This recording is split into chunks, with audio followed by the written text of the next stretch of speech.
Assalamualaikum warahmatullahi wabarakatuh. A'udzubillahi minasyaitonirrajim. Bismillahirrahmanirrahim. Wa anzalna minal musyirati ma'an syadzaza. Kami menurunkan dari awan air hujan yang tercurah dengan deras. Al-Quran memiliki satu corak, adalah berurutan. Tidak mungkin Al-Quran itu kata-katanya lompat-lompat. Ketika dia mengatakan, Allah mengatakan kami menurunkan dari awan air hujan yang tercurah dengan deras, itu didahului dengan kami menjadikan pelita yang terang benderang, matahari. Karena kalau tidak ada matahari, tidak akan pernah tercipta itu yang namanya awan-awan yang tercurah dengan deras keluar air di dalamnya. Matahari yang memanaskan laut yang hampir 60 sampai 70% luasnya mengitari bumi. Kita manusia karena pandangan kita terbatas. Kalau pandangan kita andai saja raksasa saja, bagaimana itu melihat kalau di terik panasnya matahari itu air yang begitu luas menjadi uap yang terus mengangkat ke atas, yang akhirnya menjadi awan-awan, yang kemudian awan-awan itu karena tingginya gunung yang terpancang dengan kokoh dari kepada hamparan bumi, itu awan-awan ada yang mentok di sana, sehingga jangan heran kalau di gunung itu sering terjadi hujan.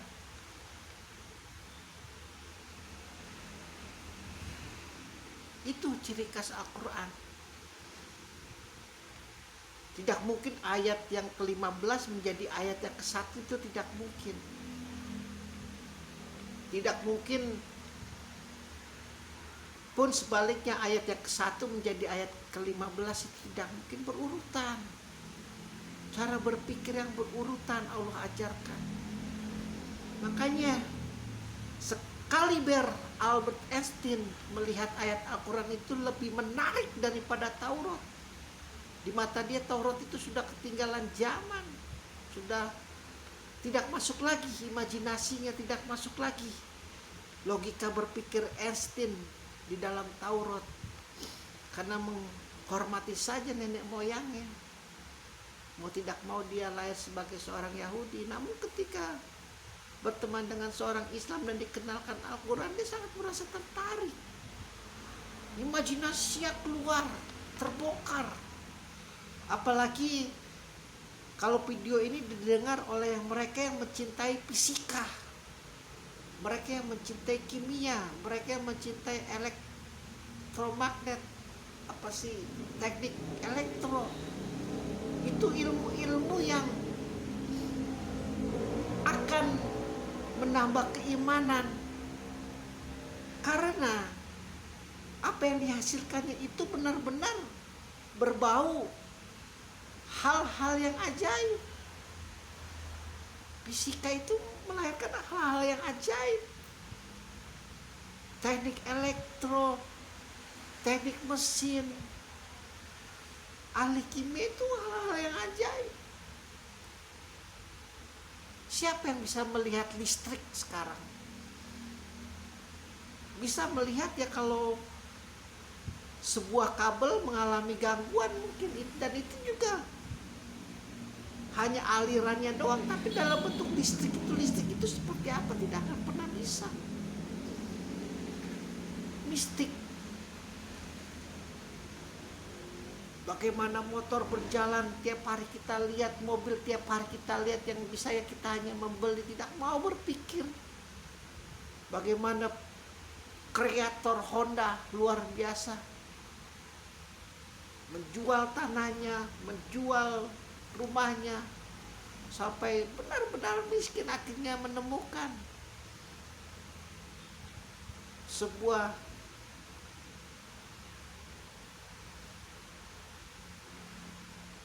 apa sih namanya, sebuah alat yang mampu meredam panasnya motor itu sehingga tidak mudah mogok, tidak mudah rusak. Itu Islam.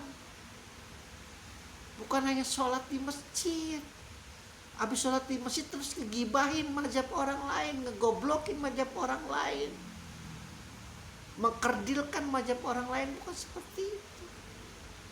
Pendiri Honda itu Islam, Albert Einstein itu Islam, Bunda Teresa itu Islam.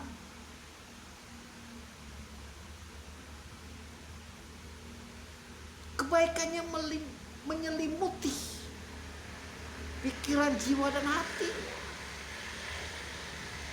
Maka Imam Ali mengatakan orang kafir bisa masuk Islam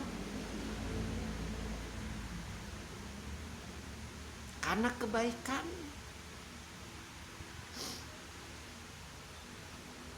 Bukan karena saya mengidolakan Imam Ali lalu kata-kata yang itu demikian mendalam di hati saya. Tanpa Imam Ali mengatakan seperti itu, sudah terbaca.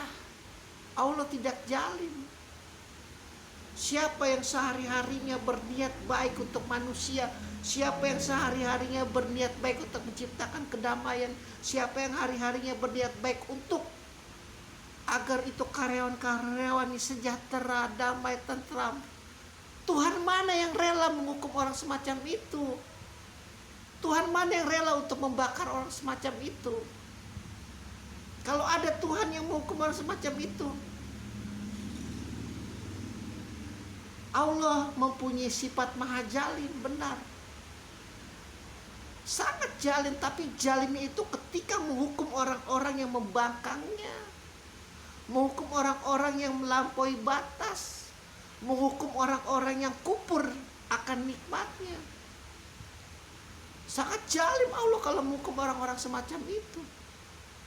Sangat tidak sesuai dengan perbuatannya.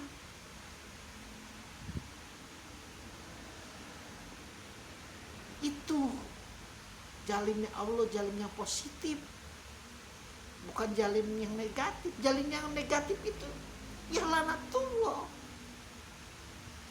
pasukannya, bala tentaranya.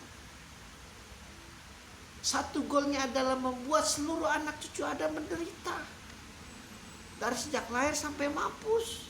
Udah mampus masuk neraka, jerit-jerit nyalain Allah. Begitu gol itu pasukan iblis.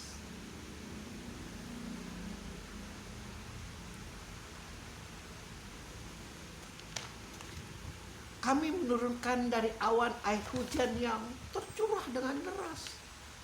Setelah Allah mengatakan ini, dari sebelumnya kami menjadikan pelita matahari yang terang benderang. Kalau nggak ada matahari itu yang manasin luasnya laut itu yang hampir 80% mungkin mengitari bumi, nggak bakal jadi hujan. Dan matahari itu juga tidak akan ada ketika ayat sebelumnya mengatakan kami membangun 7 langit yang kukuh di atasmu. Kalau langit tidak kukuh, boro-boro matahari bisa berdiri tegak.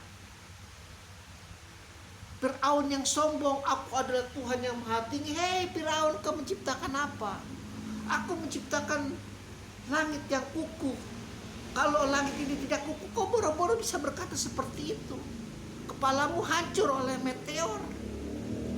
Jangan sombong.